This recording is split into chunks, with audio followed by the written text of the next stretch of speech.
Should Stewart-Haas Racing sell the number 10 car's charter? Hey everyone, I just wanted to make a short video about an idea that I've been thinking about a little bit lately, and I wanted to get your thoughts. What if Stewart-Haas Racing sells the charter for the 10 car?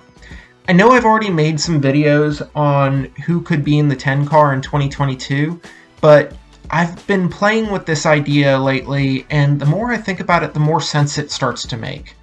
There still hasn't been an announcement on who's going to replace Aric Almirola next year, and there doesn't seem to be any indication of an announcement on the horizon.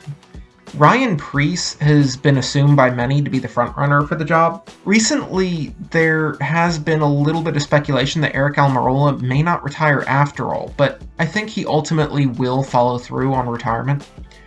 I would think that the major holdup is probably sponsorship. The argument could be made that given how closely tied to Almirola Smithfield is, they may convince him to stay an extra year to extend the clock on sponsorship.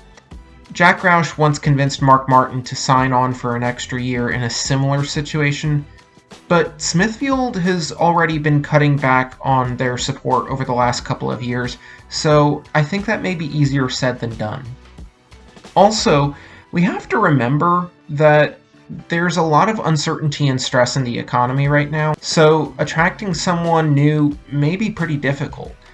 If there is going to be a 10 car next year, then the sponsorship has to be there. Gene Haas is already sponsoring the 41 car with his own company for the bulk of the schedule. I don't think it's at all reasonable to assume that he can do that for a second car. It may be hard to imagine SHR reducing itself to a 3-car team, but I think the idea of them selling a charter, or at least leasing one out for a year, should be given some serious consideration. Let's not fool ourselves, this isn't the SHR of 2020. In 2020 they won 10 races. Now they've won 2 races in the last year and a half. Maybe it's time to consolidate. It's easier to focus on making 3 cars successful than it is to make 4 cars successful. If they were to put the charter up for sale, then they could probably get somewhere in the neighborhood of $10 to $20 million for it and reinvest that money along with the money that they saved downsizing into making their 3 remaining teams better. So who would buy the charter? Well, there are a few candidates. Dale Earnhardt Jr. is probably the best candidate. He's been pretty open recently about his desire to take Junior Motorsports to the Cup Series.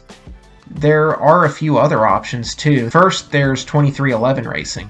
This move would make a little bit more sense now that they've announced that Tyler Reddick will be with the team in 2024, but I still don't think that's likely. They didn't specify whether Reddick would be in a 3rd car or replace one of their current drivers, but I honestly believe that Kurt Busch will probably end up retiring after next season, so they can slide Reddick into the 45 car. Also, Denny Hamlin has openly said that 23XI will not expand until they have a better idea of what the next TV deal looks like.